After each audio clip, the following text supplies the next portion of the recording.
to try to help the person when they're in that situation, because your helping persona could get you assaulted, if not killed. Yeah. And there's many instances, and I'm not saying that these three that I'm going to kind of hit right off the bat, a trifecta of really bad situations that happened within the last couple of months. Oh. And the first one... Let's go for the three terrible things. Go ahead. The first one was Michelle Goo, just randomly pushed in front of a subway train in New York, Times Square. 9 o'clock in the morning or 9:40 in the morning. She's waiting for the train. Mental health guy, homeless guy, nuts off his meds, walks up, pushes her, killed instantly. A couple of days after that, a Sandra Shells, 70-year-old nurse, downtown L.A., waiting for the bus early in the morning. Homeless person walks up to her, punches her in the face. She falls back, hits her head, dead.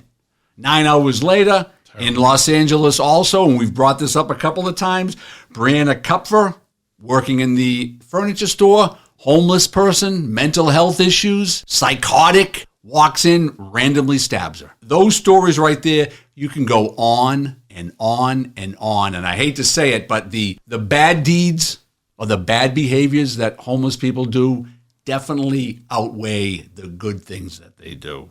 You think so? I think so. I think my own experiences, my experience with the homeless population, and that's kind of going to bring us into a situation. I'm going to be calling a friend of mine.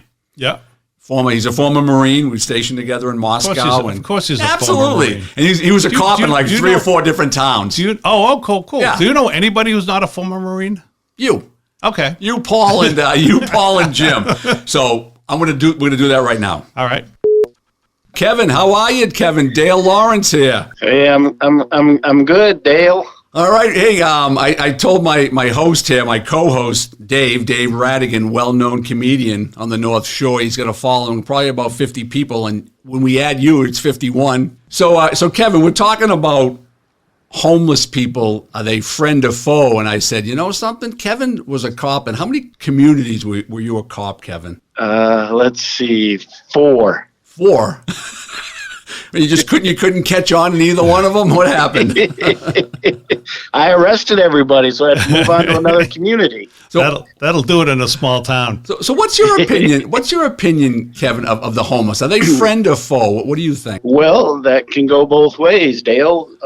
In St. Louis, we had a homeless guy who liked to take all of his clothes off in the morning and run around downtown St. Louis and scare everyone. But in Texas and in parts of Iowa, you could have a homeless guy or girl who is in that same spot that you can go up to and say, hey, what's going on in the neighborhood, and buy her a Happy Meal, and she'll tell you the house down the street selling crack, or the other house down here selling meth, or that guy's selling guns, and help you out so they can be friend and foe. Yeah, Kevin, I got a question. The one in St. Louis, the man who takes his clothes off every morning and likes to run around in the square. I think I dated his sister. Oh, that's beautiful. That's beautiful.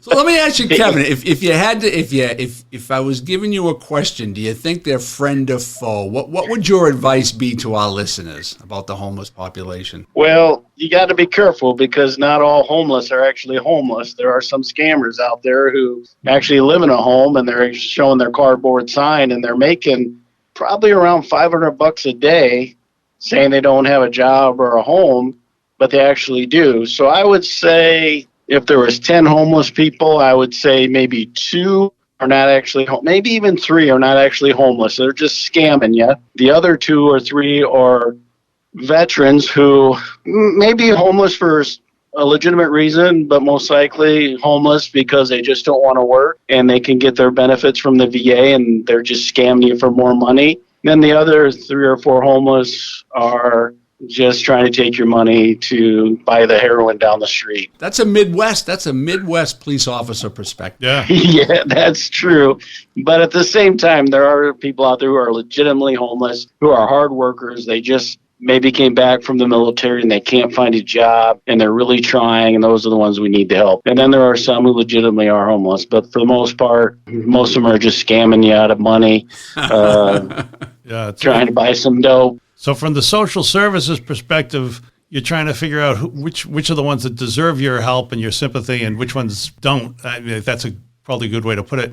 And from a cost perspective, it's just you're taking everybody individually and you suspect everybody. Is that about right? Well, because police officers by nature are skeptical of everything. It's our nature. It's every time I come over here, Dale pats me down. He says this for a weapon, but I've got questions about that.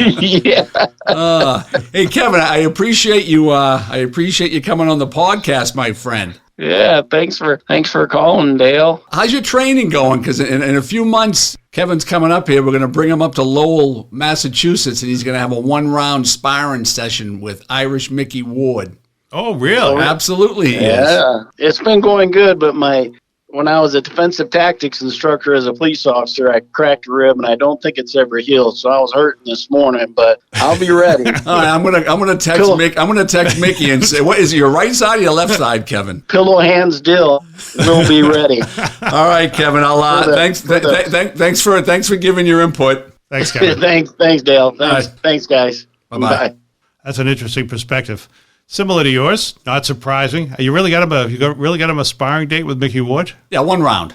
Oh, well, Mickey. I'm assuming that Mickey is going to. Mickey will take it easy on him. He'll train him. He won't. I think it's not going to hurt him. Yeah, but no, that was a good perspective that Kevin gave. We didn't even touch upon the scamming aspect of it. Oh, it's we didn't even touch upon that. That was. We didn't think of it, but I think that sometimes you see people and they say unemployed, please give me, and you think to yourself, well, the statistics are that, you're not unemployed. Why isn't this guy driving for Uber? Absolutely. Or whatever. Yeah, you can get a job bagging groceries, probably not shoveling snow, whatever. Probably not for the money that you. But they don't want to work. They don't. Well, it's funny because it's. I got to tell you, being a beggar. That's work. I'm just thinking the return must be good. Beggar. Well, it is. That's what they're doing, right? I mean, they're begging for money. I mean, that's a beggar is a beggar is a beggar, and I don't know if there's probably by now there's a new term for it. It's probably I don't know, what would it be? A donation engineer. Maybe they're a donation engineer. Anyway, so let's say we've talked about the community impact units. Or have we talked about that? No. We pretty much hit the homeless as victimizers on the head. Yeah. They could potentially be the perpetrators of very, very heinous crimes, and you need to be aware of that. But with that being said, now how does law enforcement deal with the homeless and what type of programs are out there? I know in most agencies outside of the Boston area, and I'm sure it's pretty much statewide or even nationwide, they have community impact units. So a community impact unit, they would deal with mental health issues. They would deal with homeless issues. They might deal with gang activity. They deal with drug issues.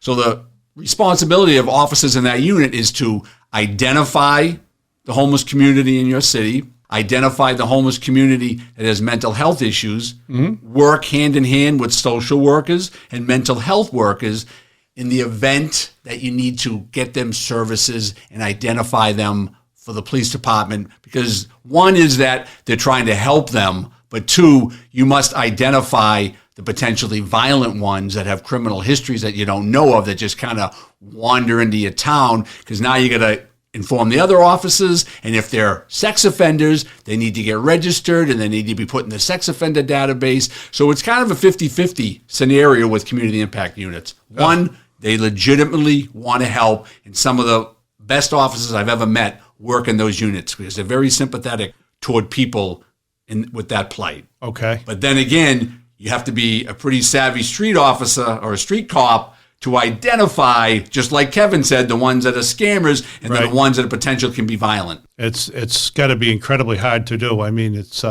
gets to the same thing. I think if you've got a drug addict and he's stealing from people, on the one hand, you're probably, to an extent, you're sympathetic to the fact that he's an addict, he's got an illness, but you're also, it's not going to keep society from punishing him. Oh, absolutely not. From breaking the law and victimizing somebody else. And you never know that. You never know. He may just physically threaten them on 5 or 6 occasions, but do you know if he's going to be violent on the 7th occasion? You don't know that. Yeah. You must identify those people. But yeah, and even if you're just threatening people, I mean, being a victim is awful. Absolutely. And you want to feel safe in your community. You don't want to be violated.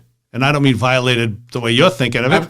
What way am I thinking? I know Dave? how you are always thinking of it. I say violated, and I know what you're flashing ahead to. All right, and this is really, this is an area where they talk about this big defund the police, send them, send the social service agencies. This is an area where it takes a village. The homeless population, especially the homeless population with mental health issues. This is a great partnership with street cops, social workers, and mental health workers, because every one of them brings a different variable to the game. And if they work together and they pool their resources, you can at least help those people that want the help. Right. And the ones who don't want it, then you can at least identify them as potential offenders in your community based on their criminal history or their past record with you. Probably incredibly expensive, this three-pronged approach.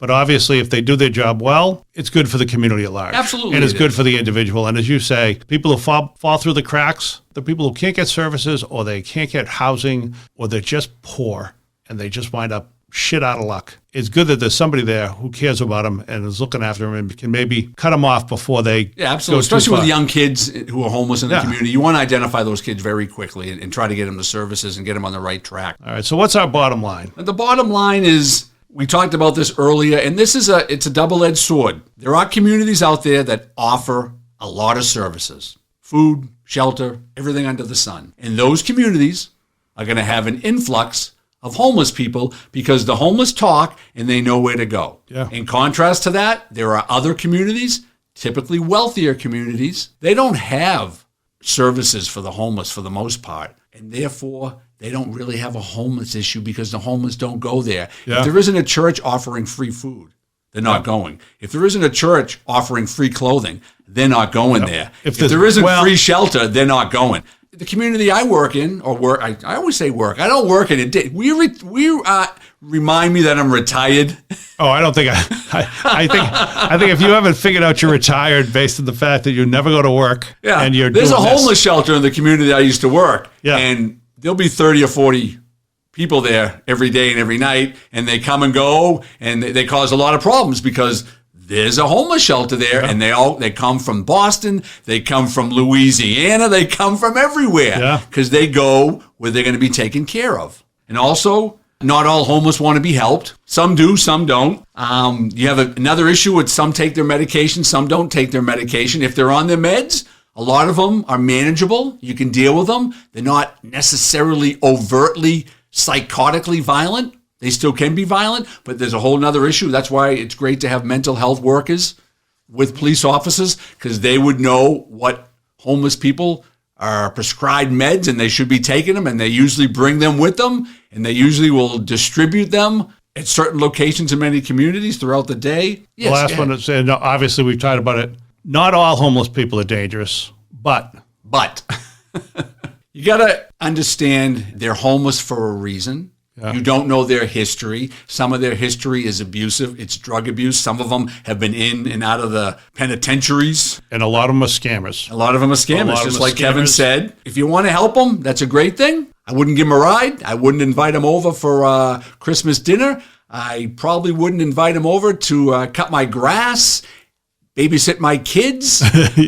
But if you want to give them a couple of bucks, if you want to bring them a meal, if you want to bring them some clothes, absolutely. If you can help them that way, help them out. But just understand that they're very unpredictable depending on the circumstances. That's a good way. That's a good place for us to end. This has been Inside the Line, Real Stories by Real Cops. I'm Dave Rattigan. That's Dale Lawrence. Dale at this point is going to go out. He's got his sign that says, retired, need money. Thanks for listening. Please share. Well, thanks very much.